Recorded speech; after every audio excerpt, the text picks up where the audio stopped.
Hi friends, ഇന്ന് നിങ്ങളുടെ മുമ്പിൽ വരിക്കുന്ന ഒരു പിസ്സ സ്റ്റോപ്പും ഫ്ലോ സ്റ്റോപ്പും തമ്മിലുള്ള വ്യത്യാസം, അതായത് നിങ്ങൾ പഠിക്കേണ്ട എങ്ങനെയാണെന്നുള്ളതും കൂടിയാണ് ആയിട്ടുള്ള വീഡിയോ ആണ്. ആദ്യത്തെ ഫ്ലോ സ്റ്റോപ്പാണ്.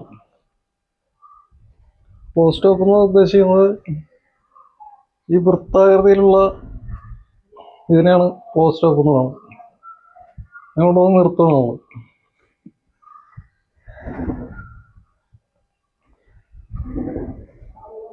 ഇതിനാണ് ഫ്ലോ സ്റ്റോപ്പ് എന്ന് പറയുന്നത്. അതായത് ഇത് നിങ്ങൾ പഠിക്കേണ്ടത് ഇതേപോലെ ചെയ്ത് പഠിക്കാം. അതായത് എ ഷേപ്പിൽ നിന്ന് ബി ഷേപ്പിലേക്ക് കൊണ്ടുവരാം, ബി ഷേപ്പിൽ നിന്ന് എ ഷേപ്പിലേക്ക് കൊണ്ടുവരാം. ഇങ്ങനെ ചെയ്ത് പഠിക്കാം. ഇത് പഠിച്ചാൽ നിങ്ങൾക്ക് ലെഗുകൾക്കൊക്കെ നല്ലൊരു ബ്ലഡ് സർക്കുലേഷൻ കിട്ടാനൊക്കെ നല്ലതാണ്.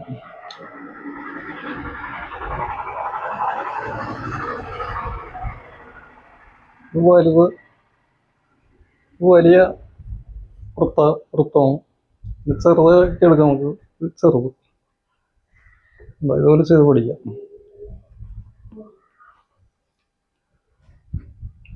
അതിനുശേഷം മാത്രമേ നിങ്ങൾ സ്റ്റോപ്പ് ചെയ്യാവുള്ളൂ.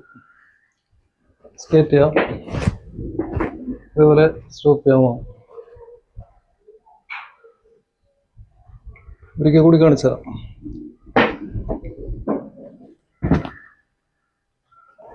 സ്കേറ്റ് ചെയ്യാം, ഇതുപോലെ സ്റ്റോപ്പ് നിർത്താം.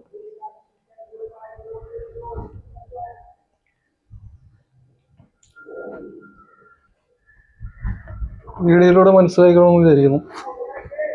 ഇനി അടുത്തത് പിസ്സ സ്റ്റോപ്പാണ്. പിസ്സ സ്റ്റോപ്പ് എന്ന് പറയണതിന് ലെഗ് ഇതുവരെ പൊക്കിക്കൊണ്ട് നിർത്തലാണ്.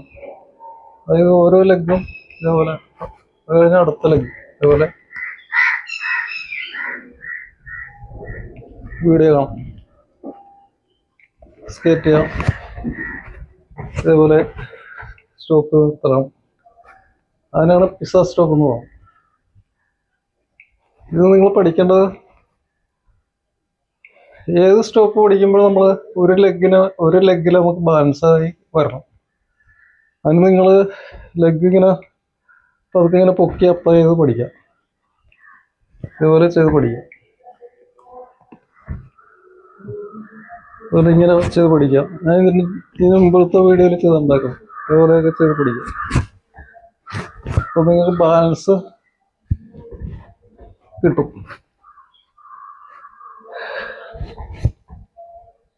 ഒരിക്കൽ കൂടി കാണിച്ചു തരാം.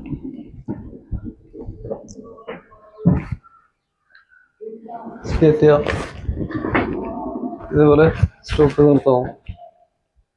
സ്പീഡ് കൂടുന്നതനുസരിച്ച് നമ്മൾ ലെഗുകളുടെ അപ്ലൈ ചെയ്യുന്ന എണ്ണം വർദ്ധിപ്പിച്ചാൽ മാത്രം മതി.